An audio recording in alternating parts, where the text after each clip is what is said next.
നമസ്കാരം. സംഘർഷങ്ങളാൽ സമൃദ്ധമാണ് വിലായത് ബുദ്ധ. ചന്ദനമരങ്ങൾക്കിടയിലെ രത്നം എന്നുള്ളതാണ് വിലായത് ബുദ്ധയ്ക്ക് വിളിക്കപ്പെടുന്ന വിശേഷണമെന്ന് ഈ കൃതി വായിച്ചവർ, ഈ നോവൽ വായിച്ചവരൊക്കെ ഒന്നടങ്കം പറയുന്നുണ്ട്. സച്ചിയുടെ ഡ്രീം പ്രോജക്റ്റ് തിരശ്ശീലയിലേക്ക് വരികയാണ് നവംബർ 21. എന്നോടൊപ്പം വിലായത് ബുദ്ധയുടെ വിശേഷങ്ങൾ സംസാരിക്കാൻ പ്രിയമത കൃഷ്ണത്തെയാണ്. Hi Priya. Looking so gorgeous. Thank you. നല്ല ക്ഷീണം ഉണ്ടായിരിക്കും രാവിലെ ഇന്റർവ്യൂസ്. കള്ളം പറയുന്നതിലുണ്ട്, നല്ല ക്ഷീണമുണ്ട്. ഇപ്പം ഈ സിനിമ മലയാളികൾക്കിടയിൽ ഒരുപാട് ഇമോഷണൽ റൈഡുള്ള ഒരു സിനിമയാണ്. അനൗൺസിങ് ഇറ്റ് ഫ്രം 2020 സച്ചിയുടെ ഒരു ഡ്രീം പ്രോജക്റ്റ് ആയിട്ട് വരുന്നു. ആ സിനിമയ്ക്ക് മേൽ അപ്പോൾ തൊട്ടേ ഒരുപാട് ചർച്ചകൾ നിൽക്കുന്നു. ആഫ്റ്റർ 5 years സിനിമ തിയേറ്ററുകളിലേക്ക് വരുന്നു. How was the entire journey been? ഞാൻ അതിൽ നിന്ന് തുടങ്ങാം. എങ്ങനെയുണ്ടായിരുന്നു ഇതുവരെയുള്ള ഫ്രം ദ ഫിൽമിംഗ് പ്രോസസ്സ് ഇപ്പോൾ എത്തി നിൽക്കുന്നത് വരെ? How was your journey? So ഞാൻ ആക്ച്വലി പ്രോജക്റ്റിലേക്ക് ജോയിൻ ചെയ്യുന്നത് ഐ തിങ്ക് 2022 ആ ഒരു സമയമായിരിക്കും. എന്നെ ജയൻ ചേട്ടനാണ് ആദ്യമായിട്ട് വിളിക്കുന്നത്, നമ്മുടെ ഡയറക്ടർ ജയൻ നമ്പ്യാർ. എന്നെ വിളിച്ച് കഥ പറഞ്ഞു. പിന്നെ ഞാൻ കഥ വായിച്ചു, ചെറുകഥ വായിച്ചു, സ്ക്രിപ്റ്റ് വായിച്ചു. അയ്യോ ഗംഭീര കഥ, എന്തൊരു കഥ! ഇന്ദുഗോപൻ സാറിൻ്റെ, ഇന്ദു ചേട്ടൻ്റെ കഥകളൊക്കെ ഒരു ഭയങ്കര പെക്യുലർ ആയിട്ടുള്ള കഥകളാണ്. ആൻഡ് ഇതും ഒരു വേറെ തന്നെ ഒരു ലോകത്തേക്ക് കൊണ്ടുപോകും, ബട്ട് വെരി റൂട്ടഡ്. ആൻഡ് ഞാൻ ചെയ്യുന്ന കഥാപാത്രം ചൈതന്യം. അടിപൊളി ഒരു കഥാപാത്രം, എന്ത് രസമുള്ളൊരു കഥാപാത്രം. നമ്മൾ ആസ് എൻ ആക്ടർ നമ്മൾ കൊതിച്ചു പോകുന്ന തരം ഒരു കഥാപാത്രമാണ് ഈ സിനിമയും. അപ്പോൾ എനിക്ക് ദ ഹോൾ ജേർണി എന്ന് പറയുമ്പോൾ എനിക്ക് ഒറ്റ വാക്കിൽ എൻ്റെ ഒരു മെയിൻ ഇമോഷൻ വാസ് ഗ്രേറ്റ്ഫുൾനെസ്. ഞാൻ ഭയങ്കര ഗ്രേറ്റ്ഫുൾ ആയിരുന്നു. അതായത് ആരും കൊതിക്കുന്ന ഒരു സിനിമയും ആരും കൊതിക്കുന്ന ഒരു കഥാപാത്രം കൂടിയാണിത്. അത് എന്നിലേക്ക് വന്നു. എന്തോ ഒരു ഭാഗ്യം. ജയൻ ചേട്ടൻ എപ്പോഴും എൻ്റെ ആദ്യത്തെ പടം കണ്ടു. പിന്നെ അത് ചിലപ്പോൾ ഇതായിട്ട് റിലേറ്റ് ചെയ്തു, കാസ്റ്റ് ചെയ്യാൻ തോന്നി. ഒരു ഒരു ഒരു ബിഗ് ജേർണി ആയിരുന്നു എന്തായാലും. ഫ്രം ദാറ്റ് ടു ഈ റിലീസ് ഡേറ്റ് നമ്മൾ കാത്തിരിക്കുന്നത് ഒരു വലിയൊരു ജേർണി ആയിരുന്നു. ബട്ട് അതൊരു ഞാൻ ഒരിക്കലും മറക്കില്ല.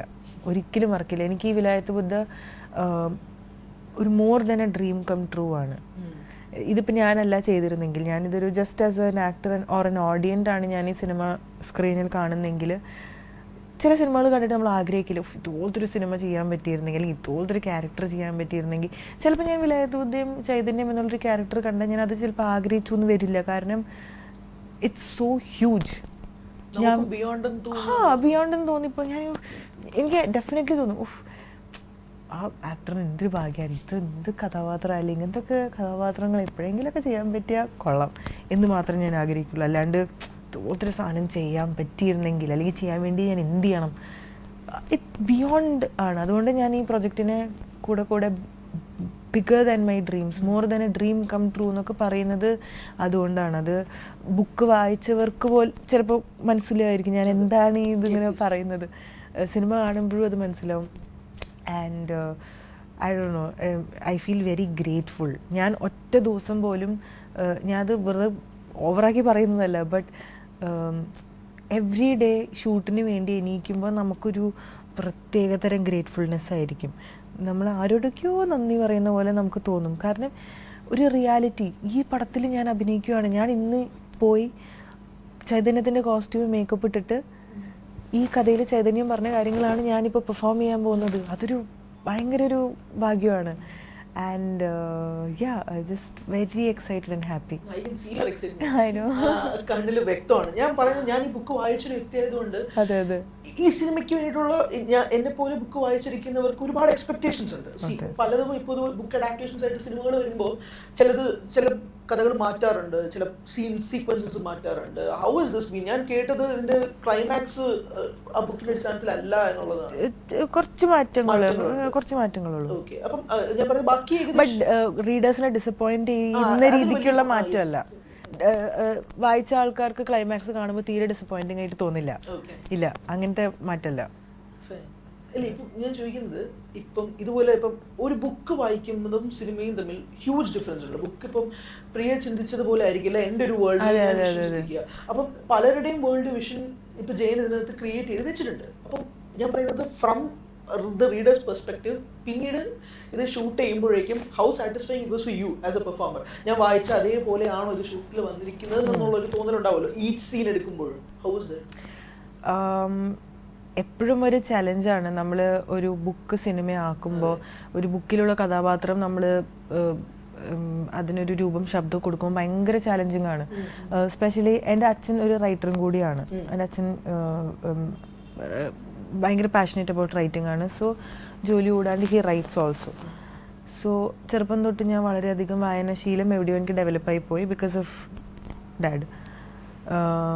ആൻഡ് വായിക്കാൻ ഭയങ്കര ഇഷ്ടമാണ്. ഞാൻ വായിച്ച ബുക്കുകൾ സിനിമയാവുമ്പോൾ ഞാൻ ഭയങ്കര സൂക്ഷിച്ചൊക്കെ ഞാൻ സിനിമ കാണും. അതായത് ഞാൻ ഇമാജിൻ ചെയ്ത സാധനം തന്നെയാണോ, ഞാൻ ഇങ്ങനെയാണോ ഒക്കെ ഈ ക്യാരക്ടറെ എൻ്റെ മനസ്സിൽ ബിൽഡ് ചെയ്തെടുത്തത്. ഇതൊക്കെ നമ്മൾ ഒരു റീഡർ സിനിമ കാണുമ്പോൾ ഉള്ള ചില പ്രശ്നങ്ങളാണ്. പക്ഷെ എൻ്റെ ആദ്യത്തെ സിനിമ തൊട്ടപ്പൻ ഒരു ബുക്ക് സിനിമയായതാണ്. ഫ്രാൻസിസ് നറോണയുടെ തൊട്ടപ്പൻ എന്ന് പറഞ്ഞൊരു ഷോർട്ട് സ്റ്റോറി സിനിമയായതാണ്. അതും വളരെയധികം സെലിബ്രേറ്റഡ് ആയിരുന്ന ഒരു നോവലാണ്.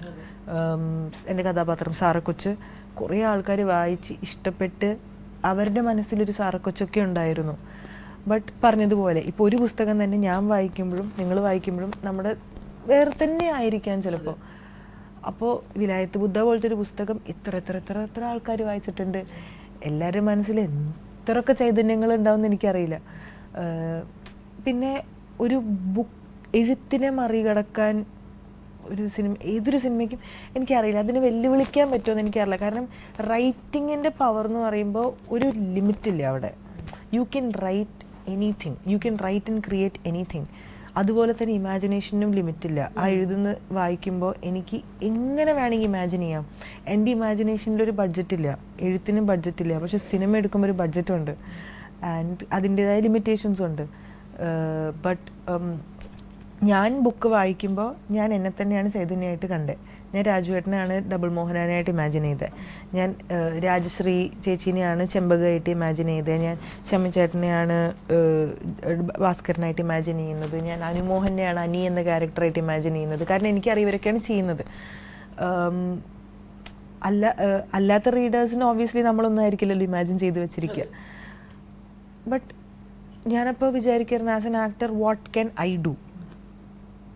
ടോക്ക് ടു ഇന്ദു ചേട്ടൻ, sit and talk to Indu Gopan ചേട്ടനാണ് ഈ പടം, ഈ സിനിമയല്ല, ഈ കഥയ്ക്കും ഈ കഥാപാത്രങ്ങളെയും ആദ്യം മനസ്സിൽ കണ്ട ആള്. ഈ കഥയ്ക്കും കഥാപാത്രത്തിനും ജന്മം കൊടുത്തൊരു അമ്മയാണ് ഇന്ദു ചേട്ടൻ. അപ്പോൾ എൻ്റെ മെയിൻ പ്രയോറിറ്റി എന്ന് പറയുമ്പോൾ ഇന്ദു ചേട്ടനെ ഡിസപ്പോയിൻറ്റ് ചെയ്യരുത്. ഇന്ദു ചേട്ടൻ മനസ്സിൽ കണ്ടൊരു ചൈതന്യം ഞാനത് ചെയ്യുമ്പോൾ എവിടെയെങ്കിലും അത് കാണാൻ പറ്റണം. അപ്പോൾ ഞാൻ കുറച്ച് സീൻസൊക്കെ ചെയ്തിട്ട് ഇന്ദു ചേട്ടൻ അത് കുറച്ച് സീൻസും റഷസും കണ്ടു എന്ന് അറിഞ്ഞപ്പോൾ ഞാൻ ഇങ്ങനെ ചോദിക്കും, ഇതന്നെയല്ലേ നിങ്ങൾ മനസ്സിൽ കണ്ട ചൈതന്യം അല്ലേ, പ്ലീസ് പറ, അല്ലെങ്കിൽ എനിക്ക് എന്താ ചെയ്യാൻ പറ്റുക. ഈവൻ സിനിമ ഷൂട്ട് ചെയ്യുന്നതിന് മുന്നേ കുറേ ഇരുന്ന് സംസാരിക്കുമായിരുന്നു. നമ്മൾ ആ റൈറ്ററിനോട് സംസാരിക്കുമ്പോൾ നമുക്ക് കുറച്ചെങ്കിലും മനസ്സിലാവും എന്തായിരുന്നു ഇന്ദു ചേട്ടന് വേണ്ടത്. കാരണം ആൾ എഴുതിയെടുത്തൊരു കഥ നമ്മൾ ചെയ്യാൻ പോവാണ്. ഇത് കഴിഞ്ഞിട്ട് ആൾക്കാർ ഈ കഥാപാത്രത്തിനെ ആലോചിക്കുമ്പോൾ ചിലപ്പോൾ നമ്മുടെ മുഖമായിരിക്കും ആലോചിക്കുക, എൻ്റെ ഒരു ശബ്ദമായിരിക്കും ചിലപ്പോൾ ചൈതന്യത്തിന് ഇത്. ഇപ്പോൾ ഹാരി പോട്ടർ നമ്മൾ വായിക്കുമ്പോൾ നമ്മുടെ മനസ്സിൽ ഡാനിയൽ റാഡ്ക്ലിഫിൻ്റെ മുഖമല്ലേ വരുള്ളൂ, വേറെ ഒന്നും നമുക്കിനി ചിന്തിക്കാൻ പറ്റുന്നില്ല. അപ്പോൾ അതുപോലെ എനിക്കത് ഭയങ്കര ചാലഞ്ചിങ് ആയിരുന്നു. പക്ഷേ ആ ചാലഞ്ചിലുമുണ്ട് കേട്ടോ ഒരു നമുക്ക് ആ നമ്മൾ ലൈറ്റ്ലി എടുക്കില്ല, നമ്മൾ തീരെ ലൈറ്റ്ലി എടുക്കില്ല. സിനിമ മാത്രം ഒരു സീൻ പോലും നമ്മൾ ലൈറ്റ്ലി എടുക്കില്ല. ആൻഡ് ഇന്ദു ചേട്ടൻ്റെ കൂടെ സംസാരിച്ച് അത് മനസ്സിലാക്കി പിന്നെ ക്യാരക്ടർ ചെയ്ത് വീണ്ടും പോയി ചോദിക്കുക. ബ്യൂട്ടിഫുൾ പ്രോസസ്സാണ് ശരിക്കും പറഞ്ഞാൽ. ഒരു ആക്ടറിന് ഒരു ബ്യൂട്ടിഫുൾ ആയിട്ടുള്ളൊരു പ്രോസസ്സാണ്. ഇപ്പം എനിക്ക് അടുത്ത് എന്ത് ചോദിക്കണമെന്ന് അറിയത്തില്ല. But I need to continue conversation. കാരണം എന്താണെന്ന് വെച്ചാൽ ഇപ്പം പറഞ്ഞല്ലോ ഒരു റീഅഷുറൻസ് എപ്പോഴും എടുത്തിരുന്നു എന്നുള്ളത്. ഇപ്പം ജയൻ ചേട്ടൻ്റെ അടുത്തും രണ്ടുപേരും എടുത്തു. ഇപ്പം ആ റീഅഷുറൻസ് എടുക്കുമ്പോഴേക്കും ഒരു കൗതുകം കൊണ്ട് ചോദിക്കുന്നത്, ഇപ്പം ഇത് വളരെ എളുപ്പമുള്ളൊരു പ്രോസസ്സ് അല്ല. ഇപ്പം ഞാൻ പറയുന്ന അഭിനയം ആസ് എ ഹോൾ മാത്രം, ഇപ്പം ഒരു സ്ക്രിപ്റ്റ് റൈറ്റർ ചിന്തിച്ചതുപോലെ അത് വേറെ ആരും പ്രേക്ഷകർ കണ്ടിട്ടുണ്ടാവില്ല. യു ആർ പോർട്രേയിങ് ഇറ്റ്, അത് ജനങ്ങൾ കാണുന്നു. പക്ഷെ അതല്ലേ ഇതുപോലൊരു ഒരു ക്ലാസിക് സാധനം ഒരു സിനിമ ആക്കുമ്പോൾ അങ്ങനെയുള്ള ഒരുപാട് വെല്ലുവിളികൾ ഈച്ച് ആൻഡ് എവറി സീനിൽ ഇപ്പോൾ ഉണ്ടാവും എന്ന് പറഞ്ഞിരുന്നല്ലോ. ഇപ്പം നമ്മളൊരു ഹോംവർക്ക് ചെയ്യുക, tell me the homework process. ഇപ്പം ഞാൻ പറയുന്നത് സിനിമയ്ക്ക് മുമ്പ് ഓണായി URN എന്നുള്ള പ്രോസസ്സ് അല്ല, ഈച്ച് ഡേ. ഇപ്പോൾ ഓരോ സീക്വൻസ് എടുക്കുമ്പോൾ പോലും കംപ്ലീറ്റ്ലി റൂറൽ ആയിട്ടുള്ള ഏരിയ, കംപ്ലീറ്റ്ലി നമുക്കൊരു അൺനോൺ ആയിട്ടുള്ള നമ്മളവിടെ അല്ലല്ലോ താമസം, കംപ്ലീറ്റ്ലി ഡിഫറെന്റ് വേൾഡ്, റൈറ്റ്? അതിൻ്റെ ഉള്ളൊരു പ്രോസസ്സ് എങ്ങനെ, how did you manage it yourself?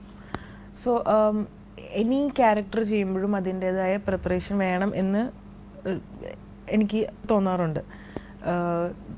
Personally എനിക്ക് സിനിമ വളരെ ആഗ്രഹിച്ചു വന്ന ഒരാളാണ്. സിനിമ സ്വപ്നം കണ്ടത് യാഥാർത്ഥ്യമായ ഒരാളാണ്. അപ്പോൾ എന്തൊരു ക്യാരക്ടർ, ചെറിയ ക്യാരക്ടറാണോ വലിയ ക്യാരക്ടറാണോ, അതിന് പ്രിപ്പയർ ചെയ്യണം, അല്ലെങ്കിൽ പ്രിപ്പയർ ചെയ്യാനൊരു സ്പേസ് ഉണ്ടെങ്കിൽ ഞാൻ ഭയങ്കര എൻജോയ് ചെയ്യും അത്. ബട്ട് ചൈതന്യ പോലത്തെ ഒരു ക്യാരക്ടർ ചെയ്യുമ്പോൾ പ്രിപ്പറേഷൻ അത്യാവശ്യമാണ്, വളരെ അത്യാവശ്യമാണ്.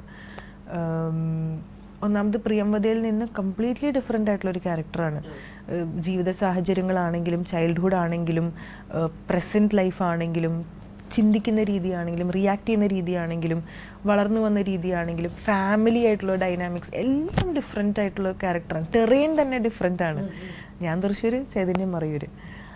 അപ്പോൾ എന്താണ്, ആദ്യം പറയുമ്പോൾ ഫിസിക്കൽ ചേഞ്ചസിന് എനിക്ക് ആകെ കൂടി ചെയ്യേണ്ടി വന്നിരിക്കുന്നത് വെയിറ്റ് ഗെയിൻ ആയിരുന്നു. ഒരു 7-8 kgs ഗെയിൻ ചെയ്യുക. ബിക്കോസ് ആ ക്യാരക്ടർ കുറച്ചുകൂടി ആവശ്യപ്പെടുന്ന തരം ഒരു ഫിസിക്കുണ്ട്. ഇത് സ്ക്രീനിലേക്ക് വരുമ്പോൾ ഒരു പ്രസൻസ് ഫിസിക്കുണ്ട്. അപ്പോൾ അതിന് വേണ്ടി വെയിറ്റ് ഗെയിൻ ചെയ്യാല്ലാണ്ട് ഫിസിക്കലി വേറെ എനിക്ക് ഇപ്പോൾ ഐബ്രോ ത്രെഡ് ചെയ്യാണ്ടിരിക്കുക, അതെ, ടോൺ ഡൗൺ ചെയ്യുന്നു. അത് മേക്കപ്പിൻ്റെ കാര്യം, ഞാനായിട്ടല്ലല്ലോ അത് പ്രിപ്പയർ ചെയ്യുന്നത്. ഇപ്പോൾ ഐബ്രോസൊക്കെ ത്രെഡ് ചെയ്യൽ നിർത്തുക, കുറച്ച് വെയിറ്റ് ഗെയിൻ ചെയ്യുക. ഇതല്ലാണ്ട് ഫിസിക്കലി ഞാൻ വലിയ ചേഞ്ചസ് വരുത്തിയിട്ടില്ല. ബട്ട് പ്രിപ്പയർ ചെയ്തിട്ടുണ്ട് നല്ലോണം. നമ്മളൊരു വർക്ക്ഷോപ്പ് ഉണ്ടായിരുന്നു കൊച്ചിയിൽ. ആഫ്റ്റർ ഇവിടുത്തെ പൂജ കഴിഞ്ഞിട്ട് വർക്ക്ഷോപ്പ് ഉണ്ടായിരുന്നു. ആദ്യത്തെ ദിവസം ഞാൻ വർക്ക്ഷോപ്പിന് പോയത് പ്രിയംവദയുടെ കോസ്റ്റ്യൂമൊക്കെ ഇട്ടിട്ട് നമ്മൾ നോർമലി വർക്ക്ഷോപ്പിനൊക്കെ പോയില്ലേ, കുറച്ച് ക്യാരക്ടേഴ്സൊക്കെ ഉണ്ടായിരുന്നു കേട്ടോ. അനു മോഹൻ, പിന്നെ ചെമ്പകം ചെയ്യുന്ന രാജശ്രീ മാം, പിന്നെ വേറെ കുറേ ക്യാരക്ടേഴ്സ് ഉണ്ടായിരുന്നു ആ വർക്ക്ഷോപ്പിൽ. ഫസ്റ്റ് ഡേ ഞാൻ പ്രിയംവദയുടെ കോസ്റ്റ്യൂമും കാര്യങ്ങളൊക്കെ ഇട്ട് പോയപ്പോൾ എന്നോട് അസോസിയേറ്റ് ഡയറക്ടർ തന്നെ പറഞ്ഞ കിരൺ ചേട്ടൻ, ഒരു കാര്യം ചെയ്യും, നാളെ തൊട്ട് ചൈതന്യത്തിൻ്റെ കോസ്റ്റ്യൂമും ചെരുപ്പിട്ട് വന്നോ, എന്തായാലും ക്യാരക്ടറിന് വേണ്ടി പുതിയ ചെരുപ്പ് മേടിച്ചതാണല്ലോ, അപ്പോൾ ഷൂട്ട് സമയമാകുമ്പോഴത്തേക്ക് ഇത് ഇട്ടിട്ടൊന്ന് പഴകി കഴിഞ്ഞാൽ കുറച്ചുകൂടി നാച്ചുറൽ ഫീലും ഉണ്ടാവും. എന്തായാലും ചൈതന്യം പുതിയ ചെരുപ്പൊന്നും ഇട്ടിട്ടായിരിക്കില്ലല്ലോ. ഞാൻ മെയ്ഡ് സെൻസ്. ആൻഡ് ഞാൻ നെക്സ്റ്റ് ഡേ തൊട്ട് ചൈതന്യത്തിൻ്റെ ആ സാരിയും ചെരുപ്പൊക്കെ ഇട്ടിട്ടാണ് പോയത് ടു ദ വർക്ക്ഷോപ്പ്. അതെനിക്ക് ഫസ്റ്റ് ടൈം എക്സ്പീരിയൻസ് ആയിരുന്നു. കാരണം ബാക്കി എല്ലാവരും നോർമലായിട്ട് ഡ്രസ്ഡാണ്, ഞാൻ മാത്രം ഒരു ക്യാരക്ടർ ഡ്രസ് ചെയ്തിട്ട് പോകുന്നു. എന്നെ ഭയങ്കരമായിട്ട് ഹെൽപ്പ് ചെയ്തു അത്. എവിടെയോ എന്തെങ്കിലും എനിക്കൊരു ഇൻഹിബിഷൻ, ഒരു ചെറിയൊരു ചമ്മലോ കാര്യങ്ങളോ ഉണ്ടെങ്കിൽ എവിടേക്കോ ശരിക്കും പറഞ്ഞാൽ കോസ്റ്റ്യൂമും മേക്കപ്പും നമ്മൾ ശരിക്കും ഹെൽപ്പ് ചെയ്യും കുറേ കാര്യത്തിൽ. അത് വർക്ക്ഷോപ്പിൽ തന്നെ യൂസ് ചെയ്യുന്നതാണ് നല്ലതെന്ന് തോന്നുന്നു. ഇതെന്ന് എനിക്ക് തോന്നി. അപ്പോൾ നെക്സ്റ്റ് ടൈം ഞാനൊരു പടത്തിന് വർക്ക്ഷോപ്പ് ചെയ്യുമ്പോൾ എനിക്ക് അതിനുള്ള, അതായത് അതിന് മുമ്പ് കോസ്റ്റ്യൂംസും കാര്യങ്ങളും റെഡിയാണ്, അല്ലെങ്കിൽ കോസ്റ്റ്യൂം കുറച്ച് മുഷിഞ്ഞാലും കുഴപ്പമില്ല എന്നുള്ളൊരു ക്യാരക്ടർ ആണെങ്കിൽ ഡെഫിനറ്റ്ലി ഞാൻ അത് വീണ്ടും ട്രൈ ചെയ്ത് നോക്കുന്നൊരു കാര്യമായിരിക്കും. കാരണം അതെന്നെ ആക്ച്വലി നമ്മൾ ശരിക്കും അത് ഹെൽപ്പ് ചെയ്യും. പിന്നെ അത് കഴിഞ്ഞിട്ട് മറയൂരിലും ഒരു വർക്ക്ഷോപ്പ് ഉണ്ടായിരുന്നു ഞങ്ങൾക്ക് എല്ലാവർക്കും. വർക്ക്ഷോപ്പ് അത് കുറച്ചുകൂടി ഒരു ഫൺ വർക്ക്ഷോപ്പായിരുന്നു. അത് കുറച്ചുകൂടി സ്ഥലം എക്സ്പ്ലോർ ചെയ്യാൻ പോകുന്നു ടീംസൊക്കെ ആയിട്ട്, അങ്ങനത്തെ ഭയങ്കര രസമുള്ളൊരു പരിപാടിയായിരുന്നു. പിന്നെ ഈ ഷൂട്ട് തുടങ്ങുന്നതിന് ഒരു 9 or 10 days മുമ്പ് നമ്മൾ മറയൂർ പോയി. അത് ആക്ച്വലി ഞാൻ അറിയാണ്ട് തന്നെ എന്നെ കുറേ രീതിക്ക് ഹെൽപ്പ് ചെയ്തിട്ടുണ്ട്. ഒന്നാമത് നമ്മൾ ആ ടെറേനായിട്ട് ഭയങ്കരമായിട്ട് കംഫർട്ടബിൾ ആവും. ക്ലൈമറ്റ് വലിയ ഡ്രാസ്റ്റിക് ഡിഫറൻസ് ഇല്ലെങ്കിലും ഞാൻ താമസിക്കുന്ന തൃശ്ശൂരിനേക്കാളും കുറച്ച് ക്ലൈമറ്റ് വൈസ് ഡിഫറെൻ്റ് ആണ്. പിന്നെ ഇപ്പോൾ ബുക്ക് വായിച്ച ആൾക്കാർക്ക് അറിയാം, ചൈതന്യം ശർക്കര ഉരുട്ടുന്ന ഒരു സീനൊക്കെ ഉണ്ട്. ഇപ്പം ഞാൻ ആ സീൻ ചെയ്യുമ്പോൾ ആദ്യമായിട്ട് ശർക്കര ഉരുട്ടുന്ന ഒരാളെ പോലെ ആവരുത് ഒരു സീനാണെങ്കിലും. അവിടെ ശരിക്കുള്ള ഒരു സ്ഥലത്തൊക്കെ പോയിട്ട്, ഒരു ഫാക്ടറിയിലും വേറൊരു സ്ഥലത്ത് പോയിട്ട് ശർക്കര ഉരുട്ടാൻ പഠിച്ചിട്ടുണ്ടായിരുന്നു. ഞാൻ ഇതുവരെ ശർക്കര ഉരുട്ടുന്ന പ്രോസസ്സ് കണ്ടിട്ട് ഭയങ്കര ഇൻട്രസ്റ്റിംഗ് ആട്ടോ പ്രോസസ്സ് കാണാൻ. ഞാൻ ഇതുവരെ കണ്ടിട്ടില്ല. ആകെ വീട്ടിൽ നമ്മൾ പാക്കറ്റ് മറയൂർ ശർക്കര മേടിക്കല്ലാണ്ട് ഇത് ആക്ച്വലി എങ്ങനെയാണ് ഉണ്ടാക്കുന്നത് കണ്ടിട്ടില്ല. അപ്പോൾ അവിടെ പോയി ഞാൻ ശർക്കര ഉരുട്ടാൻ കുറച്ച് ദിവസമൊക്കെ പോയിട്ടുണ്ടായിരുന്നു. ഇത്ര ചൂടുള്ള സാധനമാണെന്ന് എനിക്ക് അറിയണ്ടായിരുന്നില്ല. ഡയറക്റ്റ് ചൂട് സാധനമാണ് നമ്മൾ ഉരുട്ടുന്നത്. ആദ്യത്തെ ദിവസം കൈയൊക്കെ മറ്റേ അയ്യോ ഇതെന്താ എങ്ങനെയാണ് ഇത് ആൾക്കാർ ചെയ്യുന്നത്. പിന്നെ ഒരു വാശിയായി, അത് ചെയ്യണം, ചെയ്തേ പറ്റൂ. നമ്മൾ ഇതങ്ങനെ എന്തെങ്കിലുമൊക്കെ ചെയ്യുമ്പോഴല്ലേ ടീമിനും ഒരു കോൺഫിഡൻസ് ഉണ്ടാവുക നമ്മളിൽ. അപ്പോൾ നമ്മൾ ശർക്കര ഉരുട്ടിയിരിക്കണം. അടിപൊളി എക്സ്പീരിയൻസ് ആയിരുന്നു. ഇങ്ങനത്തെ പടങ്ങൾ, ഇങ്ങനത്തെ ക്യാരക്ടേഴ്സ് ചെയ്യുമ്പോൾ മാത്രം നമുക്ക് കിട്ടുന്ന ഒരു എക്സ്പീരിയൻസ് ആണത്. അപ്പോൾ അത് മാക്സിമം ഞാൻ എൻജോയ് ചെയ്തു. പിന്നെ ഞങ്ങൾ താമസിക്കുന്ന സ്ഥലത്തിൻ്റെ അടുത്ത് ഒരു ടൈലറിങ് ഷോപ്പ് ഉണ്ടായിരുന്നു. ഇത് ടീമിൻ്റെ തന്നെ ഐഡിയ കേട്ടോ, ഡയറക്ടറിൻ്റെയും അസോസിയേറ്റ്സിൻ്റെ ഒക്കെ ഐഡിയ ആയിരുന്നു. അപ്പം എന്നോട് പറഞ്ഞു, ചൈതന്യ ഒരു കാര്യം ചെയ്യും, തുമ്പീസ്ന്നാണ് ടൈലറിങ് ഷോപ്പിൻ്റെ പേര്. ചൈതന്യ ഒരു കാര്യം ചെയ്യുന്നു, രാവിലെ ചുമ്മാ അവിടെ പോയിരിക്കും. എനിക്ക് പരിചയപ്പെടുത്തി തന്നു അവർ ആദ്യം. ഇങ്ങനെ ഈ പടത്തിൽ ഇങ്ങനെ ഒരു ക്യാരക്ടർ ചെയ്യുന്നുണ്ട്, ആളെന്നും ഒന്നിവിടെ വന്നിട്ട് കുറച്ച് സമയം ചിലവഴിച്ചോട്ടെ. അപ്പോൾ അവരും ഹാപ്പി, ഓക്കെ. അവരും എക്സൈറ്റഡ് ആണ്. ഒരു പടം അവരെ നാട്ടിൽ ബേസ് ചെയ്തിട്ട് ഷൂട്ട് ചെയ്യുന്നു, മറയൂരിൻ്റെ ഒരു കഥ പറയുന്നു. ഭയങ്കര എക്സൈറ്റഡ് ആയിരുന്നു. എന്നിട്ട് ഞാൻ എന്നും അവിടെ പോയി രാവിലെ ഇങ്ങനെ കുളിച്ചൊരുങ്ങി നമ്മൾ ജോലിക്ക് പോയില്ലേ, അതുപോലെ എന്നും മറയൂരിൽ രാവിലെ കുളിച്ചൊരുങ്ങി തുമ്പീസിൽ പോയി ഇരിക്കുന്നു. അവിടെ എല്ലാവരും ശല്യപ്പെടുത്തുന്നു. ബട്ട് ടൈലറിങ് ഷോപ്പ് എന്ന് പറയുമ്പോൾ, ലേഡീസ് ടൈലറിങ് ഷോപ്പ് എന്ന് പറയുമ്പോൾ അവിടെ ഏറ്റവും കൂടുതൽ ലേഡീസ് വന്നു പോകുന്നൊരു സ്ഥലമായിരിക്കും. നമ്മൾ ഏറ്റവും കൂടുതൽ ഇൻട്രാക്ഷൻ അവിടുത്തെ ലേഡീസ് ആയിട്ടായിരിക്കും. അയ്യോ അടിപൊളി എക്സ്പീരിയൻസ് ആയിരുന്നു കേട്ടോ. ഇപ്പം പറയുന്നൊരു ചെറിയ സ്ഥലമാണ്, എല്ലാവരും അറിയാം. കുറച്ച് കഴിഞ്ഞപ്പോഴത്തേക്കും നമുക്കും നമുക്ക് എല്ലാവർക്കും അറിയാം, അങ്ങോട്ടും ഇങ്ങോട്ടും അറിയാം. ഷൂട്ട് കഴിഞ്ഞ് വരുമ്പോൾ കുറച്ച് ആൾക്കാരൊക്കെ ഉണ്ട്, നമ്മളൊന്ന് നിന്ന് സംസാരിച്ച് വിശേഷമൊക്കെ പറയണല്ലോ. ഈ ചൈതന്യയുടെ ക്യാരക്ടർ സ്പിൽഡ് വിത്ത് ലവ്. ഇപ്പം ഭയങ്കരമായി പ്രണയം ഉള്ളിലുള്ളതും അത് ഭയങ്കര എക്സ്പ്രസീവ് ആണ്. അതെ അതെ. ആ എക്സ്പ്രസീവ് മോഡൽ ടു ബി നമ്മളൊരു ഭയങ്കരമായി കെമിസ്ട്രി വർക്ക്ഔട്ട് ആവുക എന്നുള്ളൊരു പരിപാടിയാണല്ലോ ഓൺ സ്ക്രീൻ. ഇപ്പം നിങ്ങൾ ഓഫ് സ്ക്രീനിൽ ഇപ്പം നിങ്ങൾ ചിലപ്പോൾ തമ്മിൽ ഇന്ററാക്ട് ചെയ്യാൻ സമയം ഉണ്ടാവില്ല, ചിലപ്പോൾ നല്ല ഇന്ററാക്റ്റീവ് ആയിരിക്കാം, പക്ഷെ ഓഡിയൻസ് കാണുന്നത് ഓൺ സ്ക്രീൻ പരിപാടിയാണ്. അതെ അതെ അതെ. Tell me that process. How was this chemistry with Prithviraj Sukumar? It was great. കാരണം ഒന്നാമത് വളരെയധികം എക്സ്പീരിയൻസ് ഉള്ള ഒരു ആക്ടറാണ് അല്ലേ. എത്ര സിനിമകൾ ചെയ്തിട്ടുണ്ട്. And not just as an actor, he's a brilliant filmmaker, he's a brilliant technician. Years of experience ഉണ്ട് രാജുവേട്ടന്. അപ്പോൾ രാജുവേട്ടന് 3 years ഓഫ് എക്സ്പീരിയൻസിൽ അറിയാം എങ്ങനെയാണ് ഐസ് ബ്രേക്ക് ചെയ്യേണ്ടത്. ഒരു സീൻ ചെയ്യുമ്പോൾ മറ്റാൾക്ക് എന്താണോ കംഫർട്ടബിൾ ആക്കാൻ വേണ്ടി ആ സീൻ എങ്ങനെയാണ്, രാജുവേട്ടൻ എങ്ങനെയാണ് നിൽക്കേണ്ടത് എന്ന് നല്ല ധാരണ ഉണ്ടല്ലോ. 3 years ഓഫ് എക്സ്പീരിയൻസ് ഉണ്ടല്ലോ, എത്ര ഐക്കോണിക് ക്യാരക്ടേഴ്സ് ചെയ്തിട്ടുണ്ട്. അപ്പോൾ എന്നെ വളരെയധികം ഹെൽപ്പ് ചെയ്തു കേട്ടോ. എനിക്ക് അല്ലെങ്കിൽ ഒന്ന് ആലോചിച്ച് നോക്കി, പൃഥ്വിരാജ് സുകുമാരൻ എന്ന് പറയുമ്പോൾ നമ്മുടെ മനസ്സിൽ വരുന്നൊരു സൂപ്പർ സ്റ്റാറാണ്. ഒരു സൂപ്പർ സ്റ്റാറിൻ്റെ മനസ്സിൽ ആ ഒരു തോട്ട് കിടന്ന് കറങ്ങുന്നുണ്ടെങ്കിൽ എനിക്കൊരിക്കലും അങ്ങനെ ഓപ്പണായിട്ട് പെർഫോം ചെയ്യാൻ ചിലപ്പോൾ ബുദ്ധിമുട്ടുണ്ടായേനെ. പക്ഷെ ഞാൻ അവിടെ കണ്ടിരിക്കുന്നത് കൂടുതൽ ഡബിൾ മോഹനനെയാണ് അല്ലേ. നമ്മുടെ ആക്ഷനും കട്ടിൻ്റെ ഇടയ്ക്ക് ഡബിൾ മോഹനനാണ്, അല്ലാണ്ട് അവിടെ വേറെ ആരുമില്ല. ഞാൻ ചൈതന്യയാണ്, ഡബിൾ മോഹനനാണ്. ഇവിടെ ചെമ്പകമാണ്, ഭാസ്കരൻ മാഷുമാണ്, അനിയാണ്. അപ്പോൾ അതൊക്കെ അങ്ങനെ അല്ലെങ്കിൽ ബുദ്ധിമുട്ടാണ്. ഇപ്പോൾ പറഞ്ഞിരിക്കുന്ന കെമിസ്ട്രി വർക്ക്ഔട്ട് ചെയ്യാനോ അല്ലെങ്കിൽ ആ ഒരു റോനെസ്. ഇതിലിപ്പോൾ ഒരു പാട്ട് ഇറങ്ങിയിട്ടുണ്ട്. Thank you. അപ്പം അതിന് കുറച്ച് മുമ്പ് ഇറങ്ങിയതാണ് മിന്നൽ വള എന്ന് പറഞ്ഞൊരു പാട്ട്. അതും രണ്ടും റൊമാൻറ്റിക് സോങ്സ് ആണ്, പക്ഷേ രണ്ടും 2 meters കിടക്കുന്നു. അതെ. അതിലിപ്പോൾ നാൻസി എന്ന് പറഞ്ഞൊരു ക്യാരക്ടർ എങ്ങനെയാണോ വർഗീസ് പീറ്ററോട് സ്നേഹം പ്രകടിപ്പിക്കുന്നത്, ഇവിടെ ചൈതന്യം എന്നുള്ളൊരു ക്യാരക്ടർ എങ്ങനെയാണോ ഡബിൾ മോഹനനോട് സ്നേഹം പ്രകടിപ്പിക്കുന്നത് ഭയങ്കര ഡിഫറെൻ്റ് ആണ്. ഇവിടെ കുറച്ചുകൂടി നോട്ടത്തിലും അതിലാണ്. ഇവിടെ കുറച്ചും കൂടി ഫിസിക്കലാണ്, കുറച്ചുകൂടി ഒരു ആ റോ വൈൽഡ് എന്നുള്ളൊരു പരിപാടിയുണ്ട്. പിന്നെ ഓൾസോ ഈ പാട്ട് കൊറിയോഗ്രാഫി ചെയ്തിരിക്കുന്നത് വൃന്ദ മാസ്റ്ററാണ്. വൃന്ദ മാസ്റ്റർ എന്ന് പറയുമ്പോൾ എന്താ പറയുക അല്ലേ, വലിയ സിനിമകൾ വലിയ ആൾക്കാരുടെ കൂടെ വർക്ക് ചെയ്ത മാസ്റ്ററാണ്. വൃന്ദ മാസ്റ്ററിൻ്റെ ഒരു ഇയേഴ്സ് ഓഫ് എക്സ്പീരിയൻസും കൂടി ഇതിലുണ്ട്. She knows how to make an actor comfortable. Vrinda മാസ്റ്ററിൻ്റെ കൂടെയുള്ള അസിസ്റ്റൻസും അസോസിയേറ്റ്സും ഉണ്ട്. ഭയങ്കര കംഫർട്ടബിൾ സ്പേസാണ് നമുക്ക് ആക്കിത്തരാം. നമുക്കൊരിക്കലും ഒരു ഇൻഹിബിഷനോ അല്ലെങ്കിൽ ഒരു ചമ്മലോ നാണോ ഒന്നുമില്ല. നമ്മൾ ക്യാരക്ടറാണ്, ക്യാരക്ടറായിട്ട് തന്നെ ചെയ്യണം. അപ്പം നമ്മളിങ്ങനെ ശരിയാണല്ലോ. At the end of the day സ്ക്രീനിൽ ആൾക്കാരെ ഓക്കെ ടേക്കാണ് കാണാൻ പോകുന്നത്. എനിക്ക് നാളെ ഞാൻ തിയേറ്ററിൽ ഇരുന്ന് കാണുമ്പോൾ എനിക്ക് തോന്നരുത് അന്ന് ഞാനൊന്നും അത് ചമ്മലില്ലാണ്ട് ഒന്ന് കുറച്ചുകൂടി ഓപ്പൺ ആയിട്ട് ഇത് ചെയ്തിരുന്നെങ്കിൽ ഒരു കാര്യമില്ല. ഒരു പ്രാവശ്യം ഇത് ഓക്കെ ടേക്ക് വെച്ച് കഴിഞ്ഞാൽ പിന്നെ ഫോർ എവർ ഈ സിനിമയിൽ ആ ടേക്ക് അത് തന്നെയായിരിക്കും. അപ്പോൾ അത് നമ്മളിങ്ങനെ പിടിച്ചു വെച്ചിട്ട് കാര്യമില്ല. ചെയ്യാൻ പറ്റുന്ന ഒരു കാര്യമാണെങ്കിൽ അത് ചെയ്യാൻ നോക്കും. നമ്മളൊരു കാര്യം ട്രൈ ചെയ്യാണ്ട് എന്നെ കൊണ്ട് അത് പറ്റുമല്ലോ എന്ന് ഞാൻ അറിയുന്നില്ല. ശരിക്കും പറഞ്ഞാൽ ചൈതന്യം എന്നുള്ളൊരു ക്യാരക്ടർ എനിക്ക് സമ്മാനിച്ചൊരു കാര്യം തന്നെ എന്ന് പറയുമ്പോൾ ആസ് എൻ ആക്ടർ എനിക്ക് പറ്റുമെന്ന് ഞാൻ ചിന്തിക്കാത്ത കുറേ കാര്യങ്ങൾ വരെ ഞാൻ ചെയ്തിട്ടുണ്ട്. കാരണം ഞാൻ ഇതുവരെ ചെയ്തിട്ടില്ല സിനിമയിൽ ഇങ്ങനത്തെ ഒരു ഇങ്ങനെ തുറന്ന് പെർഫോം ചെയ്യാൻ. തൊട്ടപ്പൻ കുറച്ച് ടു എൻ എക്സ്റ്റെൻറ്റ് അങ്ങനെയാണ്. ബട്ട് ഐ ഫീൽ ലൈക്ക് ചൈതന്യം കുറച്ചുകൂടി ഒരു മെച്യൂർ ക്യാരക്ടറാണ്. അപ്പോൾ പ്രണയിക്കുന്ന രീതിയാണെങ്കിലും ദേഷ്യപ്പെടുന്ന രീതിയാണെങ്കിലും വൈകാര്യം കാണിക്കുന്ന രീതിയാണെങ്കിലും ഈഗോ ലെവൽസ് ഭയങ്കര എക്സ്പ്രസീവ് ആണ്. അത് ഇന്ദുഗോപൻ ചേട്ടൻ്റെ റൈറ്റിംഗ് തന്നെ അങ്ങനെയാണ്.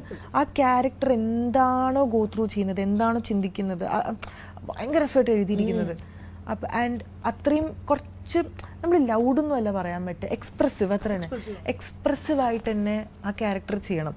And Priyamvada and real life ചിലപ്പോൾ ഇത്രയും എക്സ്പ്രസീവ് ആണോ ചോദിച്ചു കഴിഞ്ഞാൽ അറിയില്ല. ഇപ്പൊ പൊന്മാനൊക്കെ ഏറ്റവും കൂടുതൽ സംസാര വിഷയമായതാണ്, ഇപ്പൊ ബുക്ക് വായിക്കാത്തവർ തന്നെ. സോ കമ്മിങ് ടു വിലായത് ബുദ്ധ ആ ഒരു രീതിയിൽ അതേ പാറ്റേണിൽ പോകുന്ന, അല്ലെങ്കിൽ എന്ത് വെച്ചാൽ ഒരു വിഷൻ നമുക്ക് അതേപോലെ കിട്ടുന്ന, അല്ലെങ്കിൽ even one more step ahead, അതാണല്ലോ നമ്മൾ പ്രതീക്ഷിക്കുന്നത്. അതെ, കുറച്ചുകൂടി സിനിമാറ്റിക് ആയിരിക്കും. സിനിമയാവുമ്പോൾ കുറച്ചുകൂടി ലാർജർ ദൻ ലൈഫ് ആക്കാനാണല്ലോ.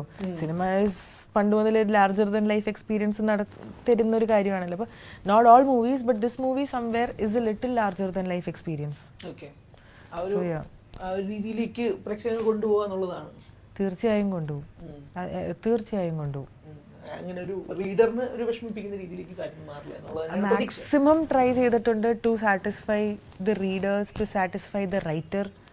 ആൻഡ് ഇത് ബുക്ക് വായിക്കാത്ത ആൾക്കാരും കാണുമ്പോഴും അവർക്ക് അതിനൊരു ഹൈ കിട്ടണം. ഇതൊക്കെ കൂടി മനസ്സിൽ വെച്ചിട്ട് തന്നെയാണ് ഏതൊരു പടം എടുക്കുന്നത്. അപ്പോൾ I really hope nobody is disappointed. കാരണം നമ്മൾ അത്രയും വർക്ക് ചെയ്തിട്ടുണ്ട്. And let's see. Final question, ഇപ്പം ഞാൻ ഇന്റർവ്യൂവിൽ പറഞ്ഞൊരു കാര്യമുണ്ട്, സച്ചി എന്ന് പറയുന്ന റൈറ്ററിൻ്റെ ഒരു ഡ്രീം പ്രോജക്റ്റ് ഉണ്ടെങ്കിൽ അത് വിലായത് ബുദ്ധയാണ്. ആൻഡ് പ്രൊഡക്ഷൻ സമയത്ത് ഇപ്പം ജയൻ ചേട്ടൻ ഈ പടം എടുക്കുന്ന സമയത്തോ അല്ലെങ്കിൽ നിങ്ങളുടെ ടോക്സിനിടയിലോ ഹൗ ഹാസ് സച്ചി ഇൻവോൾവ്മെൻറ്റ് ഇതിനിടയിൽ പ്രൊഡക്ഷൻ സമയത്ത് നിങ്ങളുടെ ഡിസ്കഷൻസിനിടയിൽ എത്രമാത്രം ഉണ്ടായിട്ടുണ്ട്? ഹിസ് വിഷൻ, ഹിസ് ടോക്സ്, അത് ക്യാരി ഓവർ ചെയ്ത് നിങ്ങളിത് മേക്ക് ചെയ്യുമ്പോഴേക്കും അതിനുണ്ടായിരുന്ന ഒരു process, I mean people would love to know that. അതുകൊണ്ട് ഞാൻ ചോദിക്കുന്നത്. So we all know Jayan ചേട്ടൻ ആൻഡ് സച്ചി ചേട്ടൻ്റെ ഒരു കോംബോ ഫോർ ഇയേഴ്സ്. ആൻഡ് നമ്മൾ ഈ ചില ഡയറക്ടേഴ്സിൻ്റെ വർക്ക് കാണുമ്പോൾ നമുക്കൊരാഗ്രഹം ഉണ്ടാവില്ലേ എപ്പോഴെങ്കിലും ഈ ഡയറക്ടറോട് വർക്ക് ചെയ്യാൻ പറ്റിയ അടിപൊളിയായതിനെ. സോ ദ ലാസ്റ്റ് ടൈം ഞാൻ അയ്യപ്പൻ കോശി കാണുന്ന ഒരു ടൈമിൽ ഞാൻ ജെനുവിൻലി ആഗ്രഹിച്ചിട്ടുണ്ട്. അതായത് എന്തൊരു സിനിമയാണ്. I mean obviously it went on to win national awards. എന്തൊരു സിനിമയാണ്. ഇത്രയും ഒരു ഈഗോ, ഇത്രയും ഒരു റൂട്ടഡ് ആയിട്ടുള്ളൊരു കാര്യം വെച്ചിട്ട് എന്ത് രസമായിട്ടാണ് ആ സിനിമ ചെയ്തിരിക്കുന്നത്. ഈ സച്ചി ചേട്ടൻ്റെ കൂടെ ഒരു പടം ചെയ്യാൻ പറ്റിയിരുന്നെങ്കിൽ എന്നാഗ്രഹിച്ച് എനി ആക്ടർ ആഗ്രഹിച്ചു പോകും. ബട്ട് എനിക്ക് സച്ചി ചേട്ടനെ നേരിട്ട് കാണാൻ പോലുമുള്ള ഭാഗ്യം ഉണ്ടായിട്ടില്ല. But I have heard so many stories. ഇപ്പം അനു ആണെങ്കിലും അയ്യപ്പൻ കോശിയിൽ വർക്ക് ചെയ്തിട്ടുണ്ട്. ജയൻ ചേട്ടൻ്റെ കയ്യിൽ നിന്നും സച്ചി ചേട്ടനെ പരിചയമുള്ള എല്ലാവരുടെയും കയ്യിൽ നിന്ന് കുറേ കഥകൾ കേട്ടിട്ടുണ്ട്. Like how brilliant of a man he was. He was a brilliant director. He is a brilliant director. But how brilliant of a man he was. And ഇതൊക്കെ കേൾക്കുമ്പോൾ I'm like, I really wanted to meet him. And when ഈ പടം എനിക്ക് വന്നപ്പോൾ എനിക്ക് അറിയായിരുന്നു ഇത് ഞാൻ കേട്ടിരുന്നത് സച്ചി ചേട്ടൻ്റെ ഡ്രീം പ്രൊജക്റ്റ് ആണ് and everything. And unfortunately this happened. And unfortunately I know I cannot meet him anymore, right? So but after a point വിലായത് ബുദ്ധ എൻ്റെ ഒരു ഡ്രീം പ്രൊജക്റ്റായി മാറി. എൻ്റെ ലൈഫിൽ എൻ്റെ കരിയറിൽ ഇപ്പോൾ നോക്കുമ്പോൾ എൻ്റെ ഒരു ഡ്രീം പ്രൊജക്റ്റാണിത്. ഡ്രീം ക്യാരക്ടറാണ്. So somewhere our dreams might have met, right? His dream was Vilayath Buddha, my dream is Vilayath Buddha. എവിടേക്കോ നമ്മുടെ ഡ്രീംസ് തമ്മിൽ ഒരു ഹൈ ഹലോ പറഞ്ഞിട്ടുണ്ടാവുമല്ലോ. So maybe physically I have not met him, but somewhere I might have met him എന്നെനിക്ക് തോന്നി. I don't know how. അത് നല്ല വാചകമായിരുന്നു. പ്രിയ പറഞ്ഞ പോലെ തന്നെ ഒരു ഡ്രീം ക്യാരക്ടർ എന്ന് പറയുന്ന പോലെ നമുക്കൊരു ഡ്രീം വിഷൻ ഉണ്ട്. I hope എൻ്റെ ആ ഒരു vision works on theaters. Anyways, I really hope so. I too കണ്ടിട്ട് പറയണം കേട്ടോ പടം. Thank you so much for your time and thank you. Let it be a gigantic success. Thank you. Thank you so much.